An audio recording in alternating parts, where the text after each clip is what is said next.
दोस्तों नमस्कार, मैं अजय पांडे एक बार फिर से स्वागत करता हूं अपने YouTube channel A to Z stories में।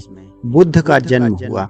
5वें दिन रिवाज के अनुसार श्रेष्ठम पंडित इकट्ठा हुए। उन्होंने बुद्ध को नाम दिया सिद्धार्थ। सिद्धार्थ का अर्थ होता है कामना की पूर्ति, आशा की पूर्ति, अर्थ की उपलब्धि, मंजिल का मिल जाना। बूढ़े सुशोधन के घर में बेटा पैदा हुआ था। जीवन भर प्रतीक्षा की थी, आशा की थी, सपने देखे थे, बहुत बार निराशा हुए थे और बुढ़ापे में बेटा पैदा हुआ। निश्चित ही सिद्धार्थ था।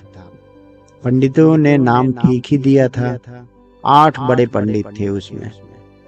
सम्राट पूछने लगा, इस नवजात शिशु का भविष्य भी कहोगे? 7 पंडितों ने अपने हाथ उठाए और 2 उंगलियों का इशारा किया। सम्राट कुछ समझा नहीं। उसने कहा, मैं कुछ समझा नहीं, इशारे में नहीं, स्पष्ट कहो। तो उन 7 पंडितों ने कहा कि 2 विकल्प है, या तो यह चक्रवर्ती सम्राट होगा और या तो ये सब चीज छोड़कर सर्वत्यागी वीतरागी सन्यासी हो जाएगा, या तो यह चक्रवर्ती सम्राट होगा और यह सर्व त्यागी हो जाएगा। सिर्फ एक पंडित चुप रहा। वह सबसे युवा था। कोदन्ना उसका नाम था, लेकिन वह सबसे ज्यादा प्रतिभाशाली भी था। सम्राट ने पूछा, तुम चुप हो, तुमने 2 उंगली ना उठाई? कोदन्ना ने कहा, 2 उंगलियां तो सभी के जन्म के साथ उठाई जा सकती हैं, क्योंकि दोनों विकल्प सभी के सामने होते हैं, या तो संसार की दौड़ का या सन्यास का। सन्यास या संसार, ये तो 2 विकल्प सभी के सामने होते हैं। इन पंडितों ने कुछ विशेष नहीं किया। अगर बुद्ध के लिए 2 उंगलियां उठाई, मैं 1 उंगली उठाता हूँ, ये सन्यासी ही होगा। लेकिन आदमी का अभागा मन सुशोधन रोने लगा। यह कोदन्ना सर्वज्ञात ज्योतिषी है, युवा है, हर महातेजस्वी है और उसके वचन कभी खाली नहीं गए। दूसरे पंडितों के साथ तो सुविधा थी थोड़ी कि चक्रवर्ती भी बन सकता है। कोदन्ना ने तो विकल्प ही तोड़ दिया। उसने तो कहा, ये निश्चित बुद्ध बनेगा। उन पंडितों के साथ तो सम्राट रोया ना था, प्रसन्न हुआ था। चक्रवर्ती सम्राट होगा बेटा। और दूसरे विकल्प को उसने कोई मूल्य ना दिया, क्योंकि जब चक्रवर्ती सम्राट होने का विकल्प हो तो कौन सन्यासी होना चाहेगा। लेकिन कोदन्ना ने तो मार्ग तोड़ दिया। उसने तो 1 ही उंगली उठाई, लेकिन सम्राट ने अपने मन को समझाया। कोदन्ना अकेला है, विपरीत 7 ज्योतिष हैं। ऐसा ही तो आदमी अपने मन को सांत्वना देता है, साथ ही ठीक हो जाएंगे, सब चीज सब ठीक हो जाएगा। ऐसे ही अपने मन को सांत्वना देने लगा।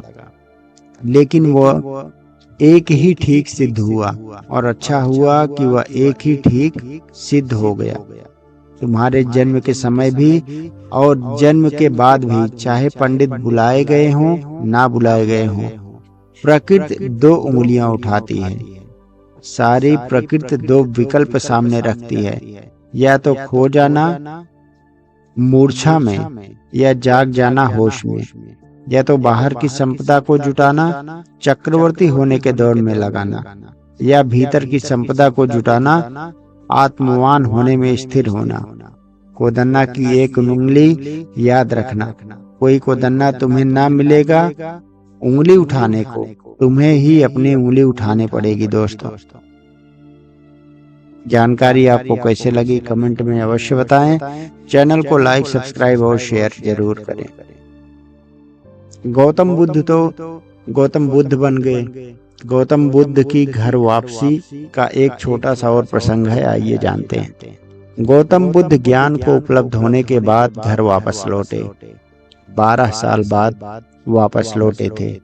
जिस दिन घर छोड़ा था उनका बच्चा, उनका बेटा एक ही था, राहुल। राहुल गांधी वाला नहीं, राहुल। राहुल एक ही दिन का था। जब आए तो 12 वर्ष का हो चुका था और बुद्ध की पत्नी यशोधरा बहुत नाराज थी। स्वभावतः नाराज होने की बात ही थी। और उसने एक बहुत महत्वपूर्ण सवाल पूछा। उसने पूछा कि मैं इतना ही जानना चाहती हूँ, क्या तुम्हें मेरा इतना भी भरोसा ना था कि मुझसे कह देते कि मैं जा रहा हूँ? क्या तुम सोचते हो कि मैं तुम्हें रोकती? मैं भी क्षणत्राणी हूँ। अगर हम युद्ध के मैदान पर तिलक और टीका लगाकर तुम्हें भेज सकते हैं तो सत्य की खोज पर क्यों नहीं भेज सकते हैं? तुमने मेरा अपमान किया, बुरा अपमान किया, जाकर अपमान कर दिया। ऐसा क्यों किया? तुमने पूछा क्यों नहीं?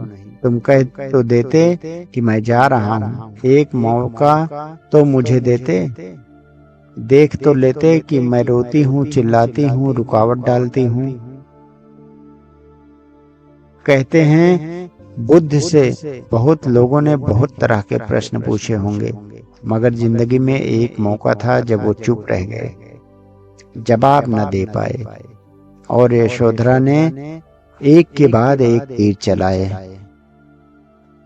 और यशोधरा ने कहा कि मैं तुमसे दूसरी बार पूछती हूँ कि जो तुमने जंगल में जाकर पाया, क्या तुम छाती पर हाथ रखकर कह सकते हो कि वो यही नहीं मिल सकता था? यह भी बुद्ध कैसे कहें कि यही नहीं मिल सकता था, क्योंकि सत्य तो सभी जगह है। जंगल में मिल सकता है तो बाजार में मिल सकता है। यह और बात है कि बाजार में जो है वह सोचता वो कि नहीं मिल सकता, मगर मिल जाने के बाद तो कोई कैसे कहेगा कि बाजार में नहीं मिल सकता? वह तो सब जगह है। फिर बुद्ध की आंखें झुक गई। और तीसरी बात, उसने बड़ी गहरी चोट की थी, मगर उस चोट में ही यशोधरा उलझ गई। तीसरी बात उसने की, राहुल को सामने किया और कहा कि ये तेरे पिता हैं। ये देख, ये जो भिखारी की तरह खड़े हैं, हाथ में भिक्षा पात्र लिए हैं, यही तेरे पिता हैं। ये तुझे छोड़कर भाग गए थे जब तू एक दिन का था, अभी पैदा ही हुआ था। अब ये लौटे हैं, फिर पता नहीं कब मिलना हो या ना हो। इनसे तू अपनी वसीयत मांग ले।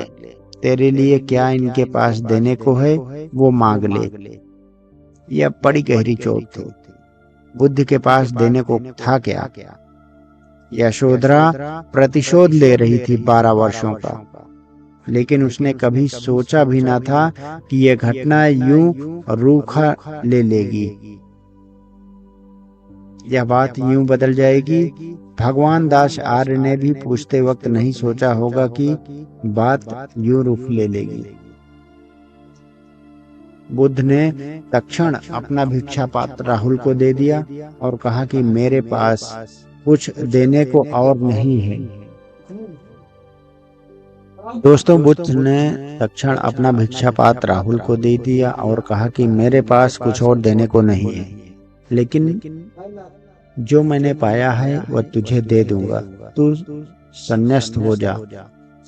12 वर्ष के बेटे को संन्यास्त कर दिया। यशोधरा की आंखों से झरझर आंसू गिरने लगे। उसने कहा, यह आप क्या करते हैं? पर बुद्ध ने कहा, जो मेरी पसंद है वही तो दे सकता हूँ। समाधि मेरी पर संपदा है और उसको बांटने का ढंग संन्यास है। और यशोधरा, जो बीत गई बात उसे बिसार दे। आया ही इसीलिए हूँ कि तुझे भी ले जाऊं। अब राहुल तो गया, तू भी चल। जिस संपदा का मैं मालिक हूँ उसकी तू भी मालिक हो जा। और सच में ही यशोधरा ने सिद्ध किया कि वह क्षत्राणी थी।